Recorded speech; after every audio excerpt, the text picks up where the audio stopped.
Huge names on the move, and it's still June. The league is being reshaped by the day. We have the man who keeps track of it all, Shams Charania. You've already reported the Thunder trading Isaiah Joe to the Pistons for 2 future first-round picks. It just keeps coming, Shams. The Pistons, we know they get some three-point shooting. Are they done?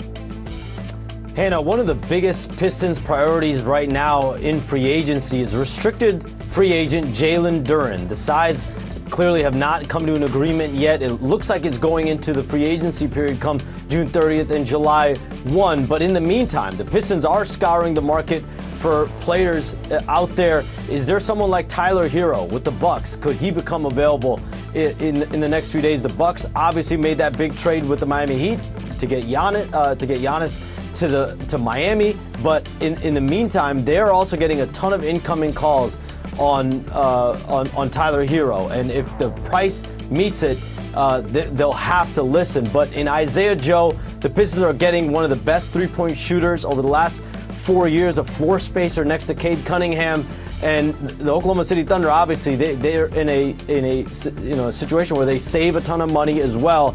And Isaiah Joe goes to Detroit. Yeah, somebody needs to take the pressure off Cade. Obviously, Duren was less than what they were hoping for in the playoffs.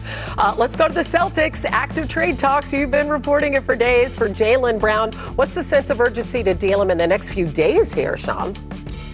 Hannah, the Celtics are actively discussing Jalen Brown deals around the league, from my understanding, and sources tell me that the Celtics asking price, depending on the team, ranges up to 4 first-round picks at least in a trade for Jalen Brown.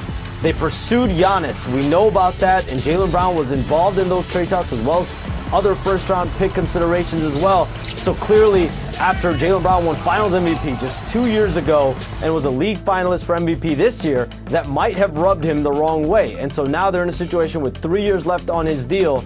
They are now seeing what is out there, what is his value around the league. And I think we'll get more clarity as the days continue. Yeah, and free agency beginning Tuesday, 6 o'clock Eastern. Shams, I know you're standing by, so if anything breaks, we'll get back to you. Thanks, my friend.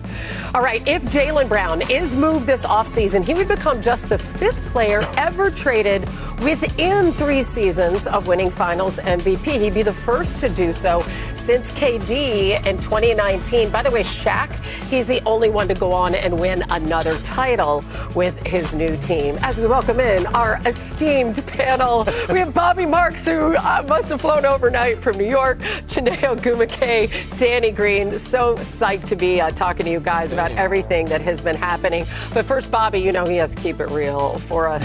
So in terms of value, how's Jalen Brown viewed around the league? Hannah, it's all over the place. I think it's a matter of what teams you talk to. I think it's the analytics versus the eye test. The analytics are not great. When you look at Jalen Brown the last 4 years, Boston's net rating is better with him off the court. This past year, they were a plus 10 when Brown was off the court. However, I'm an eye test person. Yes, no So when kidding. you go eye test, and I know Danny likes the eye test too. Yes, I do.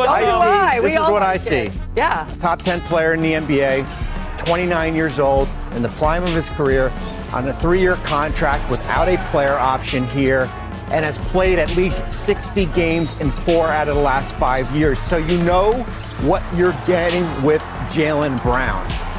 So it's all over the place. He literally kept them afloat with Jason Tatum on the bench. They exceeded expectations. Yes, I mean, again, I'm more of an eye test person, analytics. What did Josh Hart? Well, they call it strategy now, Danny. Okay.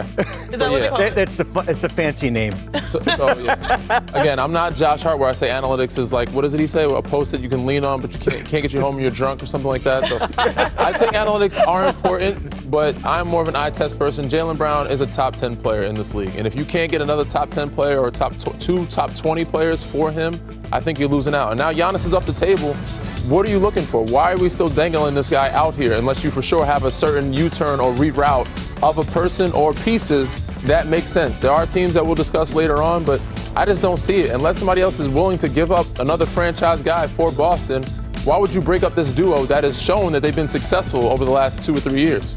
There's a hypersensitivity to Jalen Brown, and he has embraced it willing to be the villain, at times being the bad guy on the court, the one calling out the league, and obviously snapping back or clapping back at our old friend, Stephen A. Smith. I think there's a sensitivity because of the podcast or the twitching, Twitch streams, and that narrative that confuses people from what he's actually doing. I'm an analytics girl. I didn't even know the numbers were like that with Jalen. I don't even care about it. I'm the first person that would care about it. But how much do you think we should care about the off-the-court stuff? Because you just named a whole bunch of social media platforms, to me, as opposed to what he does on the court and pairing with a healthy Tatum. If what he's saying is so egregious, then I think that's a hypersensitivity, because at the end of the day, when he shows up on the floor, he's everything that you want to be. That's what I'm saying. He's the guy who, like you said, was a finals MVP, like someone that is a 5-time All-Star, 29 years old. And when his team needed him to rally, he did it this year at a very, very high level. And so I understand the narratives might look a little sus, okay? They might look a little sus with what he said, this being my favorite year and stuff.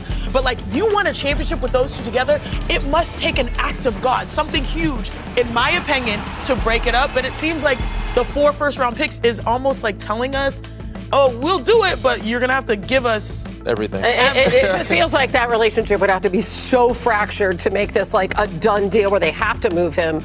But you told us they're actually calling people. Yeah, right? listen, so this is not them just here? This is not just them taking calls, and certainly they've talked with teams here. I think when you look around the league here, and I'm just going back to my days with the Nets when Mikhail Prokhorov bought us in 2010.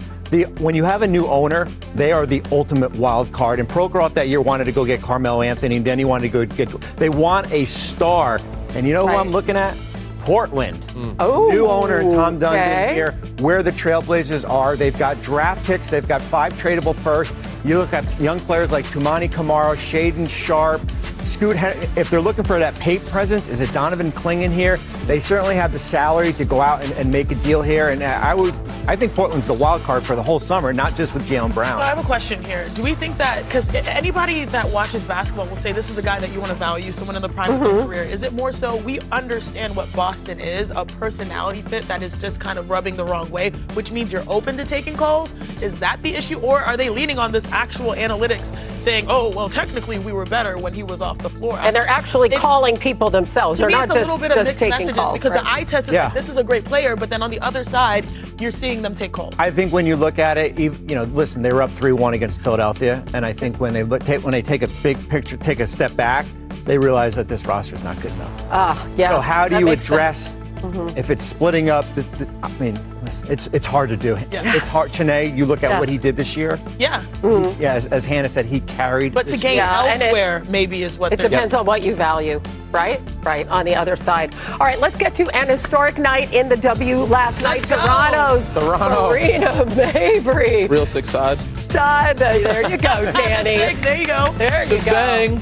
She tied the WNBA record. It's Iceman summer, you know? It's Iceman summer. Now when we talk about her, please. Let me close my eyes. Bang. Because y'all know if anybody was watching this game, it was me. And at the beginning, I said, oh, snap, this is her night. She had like 27 before the blink of an eye. Yeah, gets the ball here on the perimeter, just drains. Guard her! Better whisper my name. Y'all. Yep, I'm All right, all Drake Danny. tracks. Oh, all goodness. Drake tracks. When someone's on a heater, like, you don't send a double team. There you go. That's 27. That's my girl, though, so I like her having Make them know. She's so tough. Former sport. 33 points here for her. She got 9 3-pointers. When you have an expansion team, you need players like this, and she has been the perfect example of a superstar franchise player that you need in year 1 to galvanize people. I love it. That's a deep 3. 39 right there. We appreciate all the references, Danny, that you're offering in this highlight. Yeah, we get it. All right, now she's at 50 points. Just keep on going. And then at this point, it's like, will she break the WNBA record, which is 53? And there's plenty of time, 3 minutes left. Don't give her daylight. Now she ties it. So she gets it. It's funny because her coach, Sandy Brondello, leaves her in there to try to set a new record, right? So I was walking through the World Cup with my dad following this game, and we're like, is she going to do it? No, because she's like, I'm tired, I'm getting out of here. She tried, she didn't get it, and then just basically didn't have anything left in the tank. She was asked about it afterwards. I think she wanted to come out. And I said, no, I was like, stay in. You got to go for this record done. Near the end, she was done. She goes, I'm out. Yeah, an historic performance by Mabry as the Tempo go on to win it. The final in this one over the Sparks. Bad woman. Today. 125 to 97. I love greatness. That's greatness. Dance it out. Look at the Sally in the locker room. What's the I have a song? What's the question. song she's dancing to? Do we know? Yeah, I think so. I can't remember. What'd you say?